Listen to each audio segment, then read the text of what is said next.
I feel like I've always had a knack for networking and talking to people and just building connections. I was the student of the year at University of Texas at Austin, involving in networking online and offline, doing coffee chats, reaching out to people, and how to be on a call, how to speak on a call, what to speak on a call, what not to speak on a call, and how to limit your answers, how to use star method. So I interned with Google and Seniority. It was a partnership capstone project for their marketing data science, and we built a very lucrative marketing mix model. And in 2024, in the world of I get messages, can you help me get job? What is job? Help me in marketing. Expect no one owes you anything. You have to at least take the time to put in the effort. And sometimes when you're not putting the effort, it just shows. I was in the final round interview with a particular consulting company, and their response was, your work has been great, the interview process has been great, but at this point we cannot sponsor your visa because you're an F1 student. Hi everyone, I am Priya from It's OKR, and the topic for today is finding an internship in the US as an international student. And if you are new today, It's OKR is a content platform for South Asian immigrants, and we aim to educate, entertain, and empower them. With us, we have today Nihit.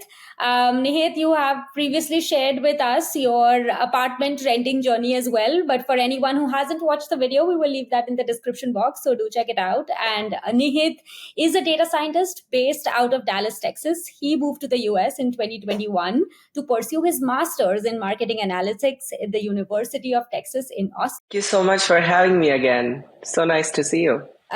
Thank you so much for doing this and taking the time to talk to us about your journey. I'm so excited to dive straight into it because I know people are going to learn a lot from it.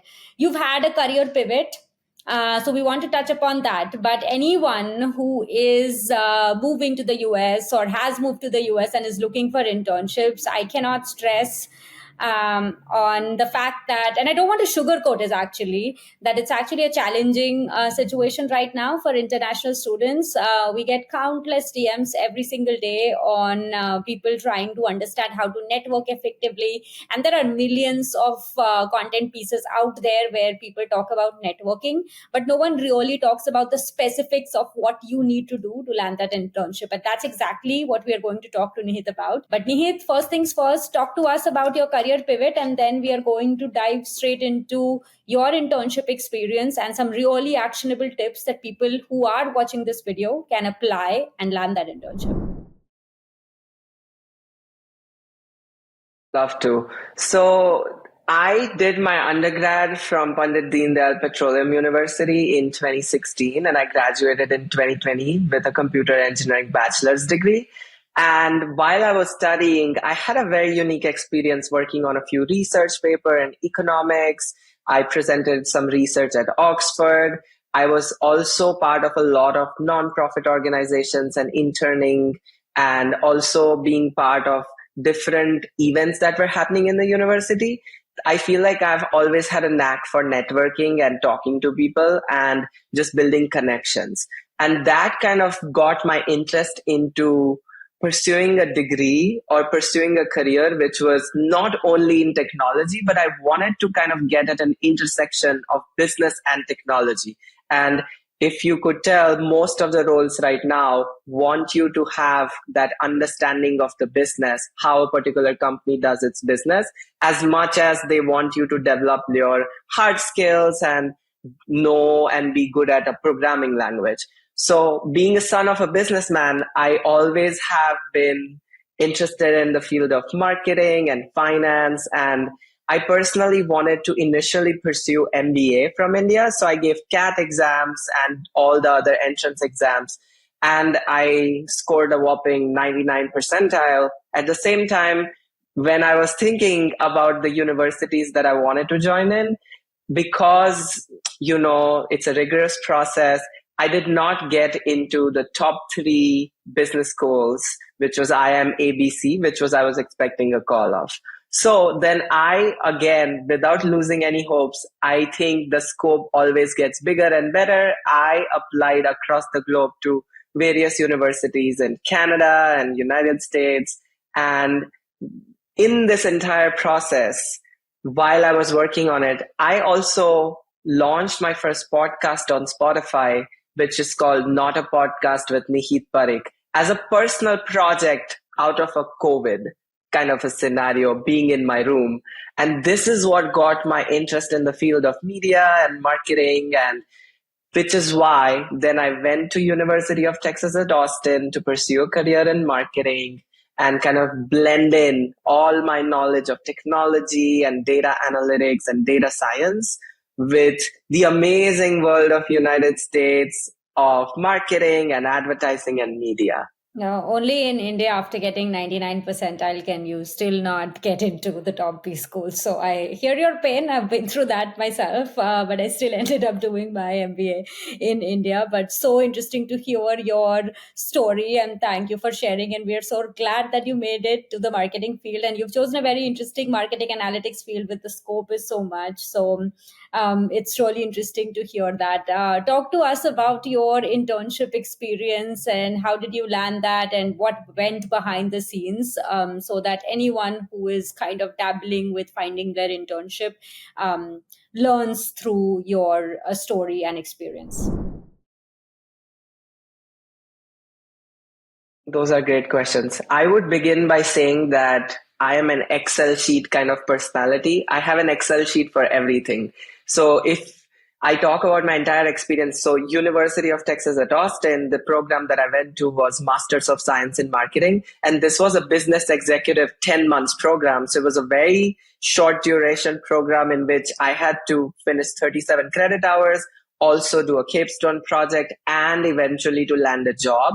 And this was my first time in US, so it was a very challenging situation adapting to the change. But I had a very clear goal of what I wanted to do from day one. So I divided my day in three parts. One was academics, and I am very grateful to UT Austin for giving me all that they have taught me. I was the student of the year at University of Texas at Austin for my cohort and my program. At the same time, the two other aspects that I continuously every single day dived in was involving in networking online and offline, doing coffee chats, reaching out to people. And the third one was creating a visibility on LinkedIn and social media about my professional work, which could be GitHub, it could be LinkedIn, it could be just developing a social profile, your personal portfolio, personal website projects that I've done.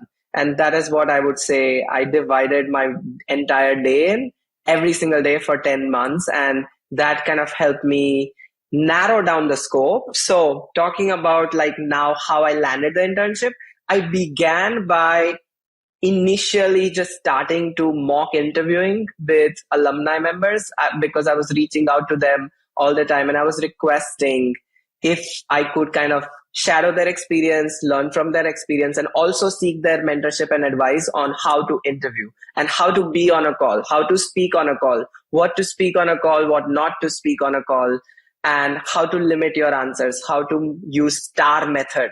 So definitely Google that if you don't know that.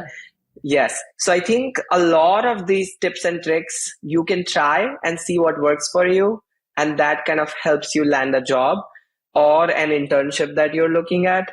Now, I interned in the month of January, which was spring term, and it was kind of a capstone project, which I got with the help of UT Austin and the entire huge, amazing alumni network. So I interned with Google and Seniority. It was a partnership capstone project for their marketing data science. And we built a very lucrative marketing mix model. Media mix model is a great concept in marketing data science nowadays. So that kind of was my internship experience. Absolutely. I think that's what I do for a living at Google. I work there as well, and I completely understand that field. So I'm glad you were able to get that sort of an internship experience. I do want to tap into your coffee chats, but don't want to interrupt. Go ahead, continue sharing. So one of the things that I did was try out a lot of things, and I began interviewing for an internship or a job role in the month of August. So this was literally 1 month after I had moved to the US. I started interviewing. I did a couple of consulting interviews since I was very interested in interviewing with McKinsey and Deloitte and all the big three, big four firms. And that was a great experience, which kind of gave me pointers on where I'm making mistakes, what I should not do, what I should do. And then that eventually, by the time fall was ending, I had a very clear view of what industry and what roles I should tap in. So at every end of every month, I used to have this discussion with myself, which was about what are my top three roles and what are my top three industries that I'm tapping in, even though keeping a like an open mind towards other industries. But my approach was very direct and it was very focused towards what I wanted, and then constantly adapting to the change. Every time you go through like a resume review, every time you go through a coffee chat, learn what you learn from it, and then adapt that into your approach or incorporate that into your approach of job search is what I So, would say. so give me a couple of more specific things on resume, for example, right? Like I am an international student and I have just moved to the US. You started interviewing within 1 month of landing. What does someone like that put in their resume if they haven't had a lot of work ex back in India? Any I suggestions? think as an early career individual, it is very crucial to highlight my skills while not sounding like I have 10 years of experience, because a lot of people try to do that and they try to put inaccurate details in their resumes, which are not very difficult to figure out from a recruiter point of view or from an AI recruiter point of view now that you are bluffing on your entire resume. So I would say one thing is please be very careful of what you're putting on your resume instead of just providing an essay full of things you've done. It's great that you've achieved a lot of things, but you need to kind of cater to what job description and what job and what company you're applying to. And you need to mold your bullet points of resumes into that format. Definitely reaching out to like your alumni members in the US and also your admissions committee or career management cell. So UT Austin had a career management cell. So we went through a lot of workshops as to how to make a template of your resume. A lot of people try to make it very wordy, which is again a feedback that I had gotten very early in my resume review process.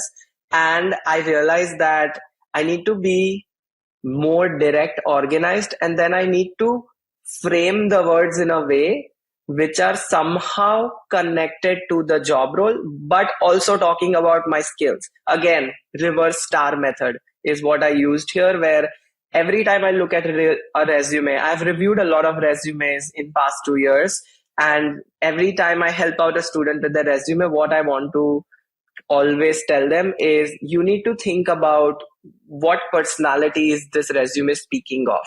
What are you trying to convey? What story are you trying to tell? So in your resume, a lot of people would just put in a lot of academic projects, but then they will not be unique. So everybody know MNIST data sets.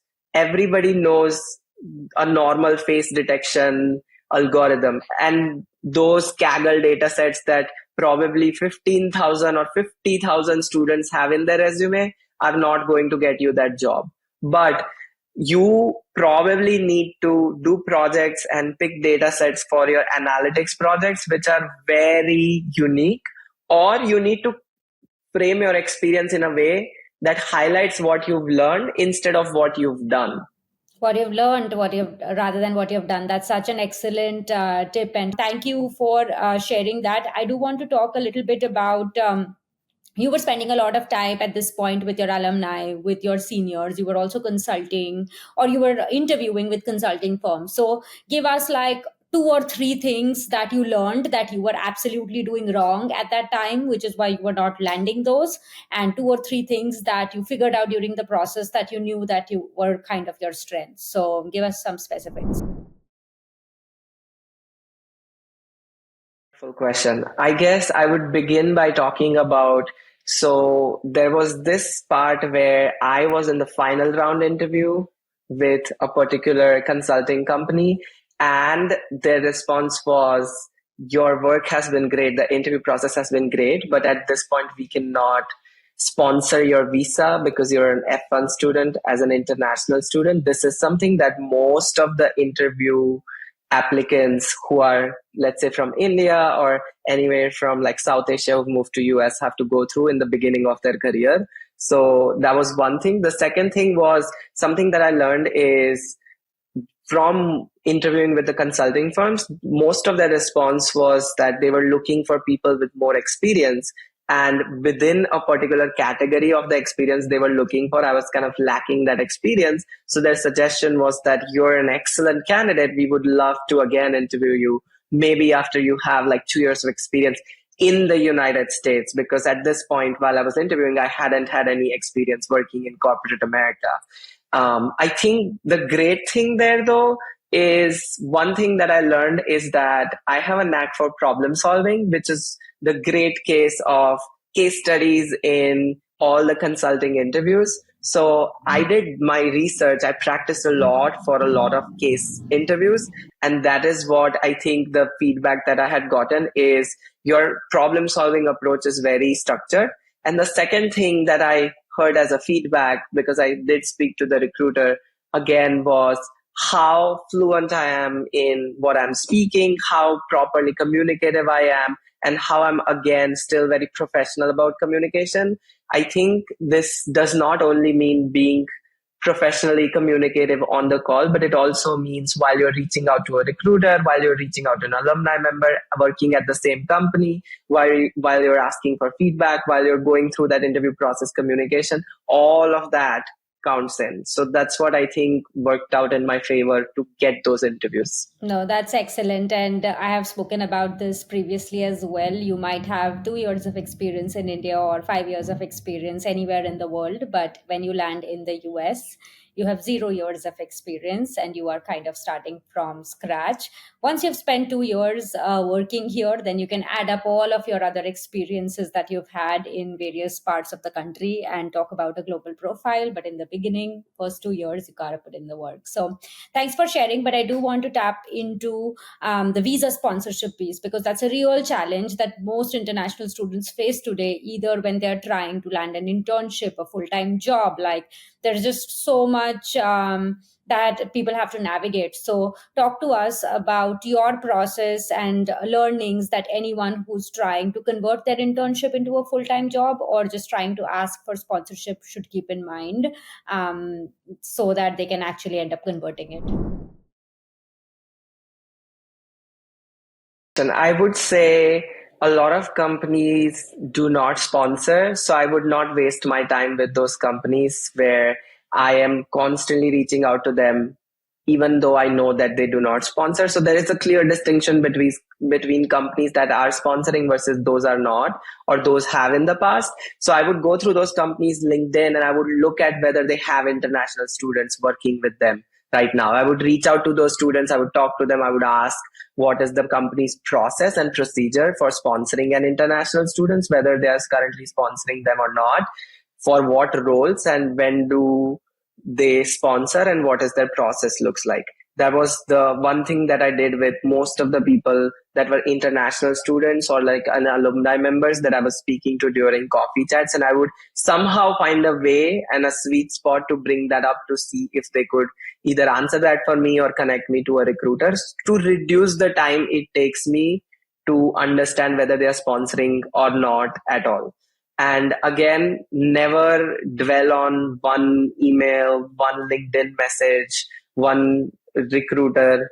I mean, recruiters are actually always getting thousands of emails in a single day. So to expect that anybody could just respond back to you within 24 hours, this is again where I would say do not put all your eggs in one basket. Keep reaching out to people, move on, learn what you need to learn from it, again, move on quickly. And that's the culture of like a fast paced, job search in the United States. Okay, so we are going to talk about coffee chats because I think people just don't know how to land them. But to wrap up this piece as well, again, I've spoken about this. If you followed It's OKR a while, then you've heard me say this. You have to balance between quality and quantity. Unfortunately, it is a numbers game. So you have to reach out to a lot of people and not take it personally when they don't respond. However, the quality of your outreach is going to matter because they will get hundreds of outreach every single day. I get a lot of outreaches on LinkedIn. The way I filter it is a quality outreach. So there is a high chance that someone might not still respond to you with a quality outreach, but you definitely have a better shot of getting a response if you've spent some time framing it and personalizing it. I know it seems like a lot of work, but finding a job or an internship in the US is a lot of work. If anyone is telling you otherwise, they are absolutely wrong. It takes a minute to get in, but once you are in, it is going to, after that, if as long as you're good at what you do, you're going to be fine. So with that, Nihit, let's learn everything about your coffee chats. How did you originate with this idea? This is generally a very overwhelming experience, especially for someone who's starting out in their career. And I even know people who are further along in their career that they find it extremely intimidating to reach out to seniors or leaders in their field, just cold outreaching and expecting a response. And if they get a response, then actually holding a conversation with them and actually getting what they want out of the discussion. So walk us through your entire process journey so that people can actually replicate some of this. First thing I would say is we're in 2024, we are all ambitious and everyone wants a good job and a great job. So if you don't reach out, somebody else will. So do not hesitate in taking that first step and reaching out, come what may the response from whoever you're reaching out to be is. The second thing I would say is you really, really need to build a connection. And as this has been said probably a couple of times, that the first impression is the last impression, and sometimes first impression is the only impression, which means you need to make an impact in those one or two sentences or when you reach out to somebody on LinkedIn. Just like you said, I also get hundreds and thousands of requests for coffee chats and people reaching out, and who do I actually respond back to out of that is the quality request. And what I used to do then, and I still do this now, is I've done more than 300 coffee chats at my time at UT Austin in the very short span of 10 months. And what I would do is I would start reaching out to them, but I would have a very clear, crisp message. How did you draft that? Talk to us about how did you draft that? So I would call that like something closer to your value proposition, where let's say I will give you my example.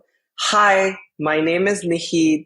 I work in the marketing, data analytics, data science industry with this much years of experience. And this particular experience of yours resonates with me, or I could relate to, and I would love to shadow your experience working at so-and-so company at this role. Looking forward to connect. Best, Nihit. This was like a sample message. Now, again, this message, you have to keep refining as you learn how time changes. So this was a message I sent in 2021. Now we have AI, use that.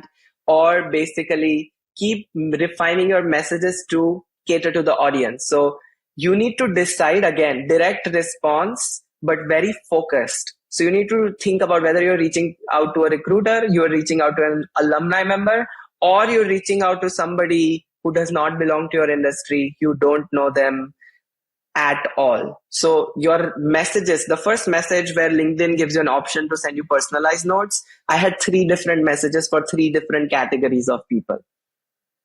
Amazing. What level of seniority were you reaching out to? Like, were these people who were a couple of years in the field? Like, talk to us about that outreach, because I think that's a huge miss for people, because they randomly just reach out to anyone and then expect them to guide, and that's not generally possible. That's again a very good question. So first is reach out to people who've at least spent 1 year at the company that you want to intern at or work at, because it already at least takes a year for those people to actually comprehend everything that the company does and everything that their role entails. Secondly, do not shy away from reaching out to people who are one or two level above you from where you are right now, because if they are to have an influence in a say or give you a referral, it will only make sense if somebody who is, like let's say you're a data scientist, I would reach out to a senior data scientist or a data scientist 3. And again, at times, there are other people who are higher up in the company but are very active on LinkedIn. Do not hesitate. What will they think of you if you reach out to a VP of data analytics? You absolutely can. They are there to kind of, cater to your request and have that conversation with you. This is how I would like direct my approach. No, that is excellent. And again, I think you said a couple of things that I just want to reiterate. A couple of levels, senior is the right way to go because you will get something more actionable out of the conversation. When you're reaching out to someone super senior, you have to understand what their LinkedIn presence is. Are they helping out with coaching and stuff? What do they care about? And that's where you have a better shot. Someone who's just not active on LinkedIn or is like extremely busy and you're reaching out to them hoping for a response, that is just not going to happen. So I love that you shared that because this is not and like you said, this is 2024, but in 2024 in the world of I get messages, can you help me get job? What is job?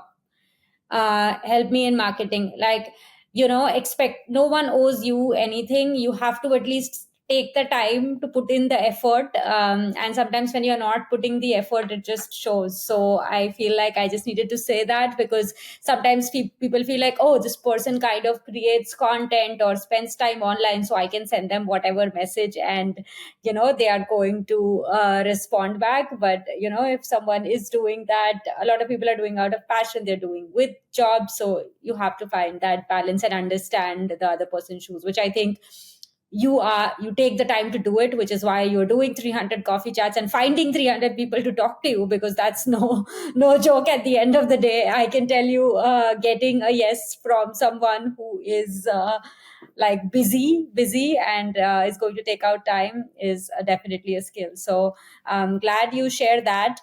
I do have a couple of more, but let's try to do like 3 or 4 super actionable things so that people know how to like move this ahead. So number one, I know we touched upon this briefly but want to come back to it, about converting an internship into a full-time job or asking for sponsorship. Do you have a couple of tips if someone is navigating that? Okay, so one, ask as soon as you can whether the company is sponsoring or not for that year, for that specific role. And if they say no, thank them and move forward to the next company. Second is converting. Converting takes a lot. So I know a lot of my friends who were interning at so and so company, either a big tech company or a small to medium scale company. You have to give it all you've got and really just focus on what the company is doing, what are the places where you could make an impact, and start making that impact, not waiting for the internship to convert to the job. They have to really see, given the current economy we are in, they have to really see that they could benefit a lot from you in terms of revenue. That is how I would look at it. Amazing. And then the 300 coffee chats that you've had, talk to us about how many of those were online, offline. What is the balance, or any tips for someone now that we're not in the COVID world, if they are looking to set up a few? Okay, so for me, I think 90% of them were online, and it was probably like after work timings of most of these individuals, or I used to dedicate a time. Here's what I would say: 3 steps. Step one, analyze their LinkedIn to its core. Take notes, always take notes. Take a little bit of like blurb of what you're doing. Make a very clear value proposition, reach out to them, and have a set of questions to ask them. This is something now most of the people do when somebody reaches out to them, is what are the questions that I could answer for you? Please tell me them. Tell them to me right now on LinkedIn. And then if we think it's a Good fit. meaningful coffee chat fit, we would have it. So have the questions. Please, just like Priya said, please do not ask life coaching or generic questions. How's your life in the US? Or just tell me how to get a job, because nobody can actually tell you that. And I think if you are asking that, you're kind of behind. I would ask exactly specific questions with call to action. Be very clear with your intent. This is the third thing. Asking for a referral, keeping a quarterly cadence, asking for mentorship or resources. There are some people that you reach out to. Let's say I reached out to a product manager, but I want to be only in data analytics. I would ask them for resources on if this is a field I want to move to, I would need to talk to them. So I would say be very direct about everything that you want and do not make anything too wordy.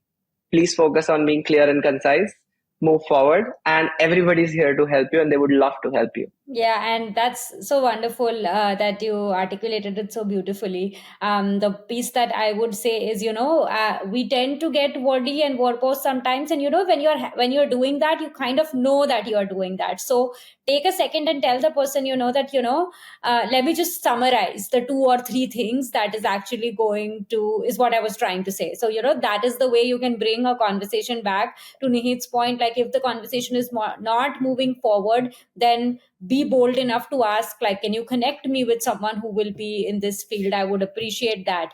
If you are able to establish a quarterly or a second meeting with that person, it means that you're progressing it forward. And with that, Nihit, like, how many of those 300 coffee chats would you say approximately you're still in touch with, or you feel like you will be able to go back to them? And which were the ones you were like, oh my gosh, this was just a bad fit, or I did not prep well? So I think I would say neither of them were a bad fit, because at the end of the day, I went with a clear agenda. So I learned something. Even if it told me the things that I don't want, it helped me. But out of that 70% of the people, I could say right now with 100% confidence that I could reach out to them. Amazing. I've had more than one coffee chats with. And just to like go off of what you said, focus on building a relationship, focus on building a connection instead of just being one of those chats in their LinkedIn that has only reached out to them once and then never talked again. Amazing.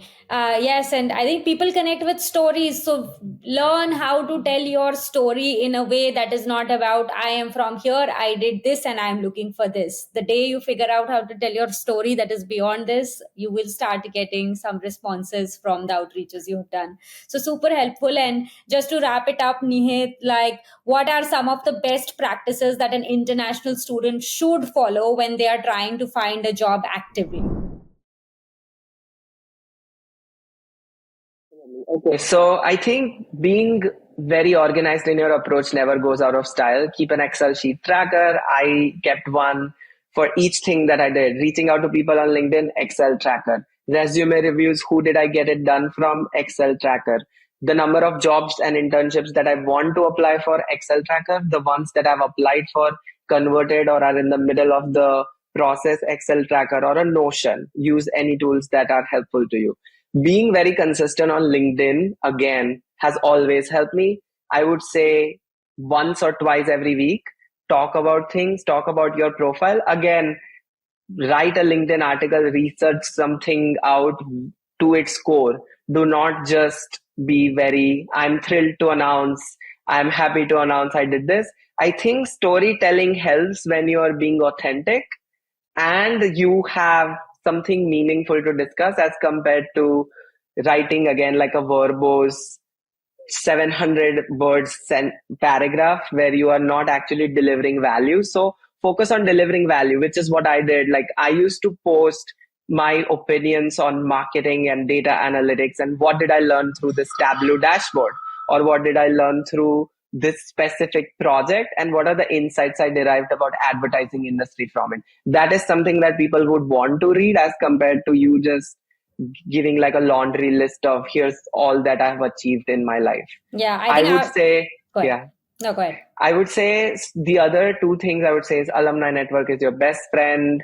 Please be in touch with them and never hesitate to ask them. And again, do academic projects that are related to the industry that you want to join or the role that you want to join. So if you are interested in travel, let's say you're interested in working with like Expedia, you need to do travel industry analytics projects. So then you can speak about them in interview process. something like that. So don't be stubborn, try new things, see what works for you. And then if you're too early in your career like me, why be stubborn? Be open minded so you can learn so much. No, that's wonderful. One more I would add that you had shared earlier is if someone is not sponsoring, move on. There are others that sponsor. There are so many tools. You just need to know when not to do that. And everything Nihit said, like, please understand the underlying theme here is you have to put in the work. Like, you have to spend some time researching and writing articles and not doing list points. You can do like list of random things when you've kind of made it in your career and you're trying to put things out. But when you're starting out and you want people to get noticed, you have to talk about something that is not easily available and it's your POV. So appreciate you sharing that, Nate. Last one, any other tips that you think we haven't discussed for that would be helpful for this incoming batch of students this fall? Okay, here's what I would say. First, learn AI and learn how to do prompt engineering. There is no shying away from it now. Second is be ready for a learning curve and enjoy this process because this is not going to come back again. I still miss my college days for how much hard work I put in. This is your story. This is your opportunity to tell your story. So be very much, in love with the process, and the results will show up. The results have to show up. And the last thing I would say is be ready to learn and unlearn. No, that's wonderful. And that's a beautiful way to summarize. I hope everyone who's coming wish you the very best. And thank you, Nihit, for sharing your experience. But we cannot wrap up this call with a few Gujarati words or a Gujarati phrase or something in Gujarati because that's so much of your content and how I found you. And so tell us something or a message for any international student that is struggling to network, struggling to find an internship, landing their job, or just new to the US. What do you have to tell them? Definitely. And I Thank you, don't Bella. mean to put you in the spot. Take a No. minute to come up with it.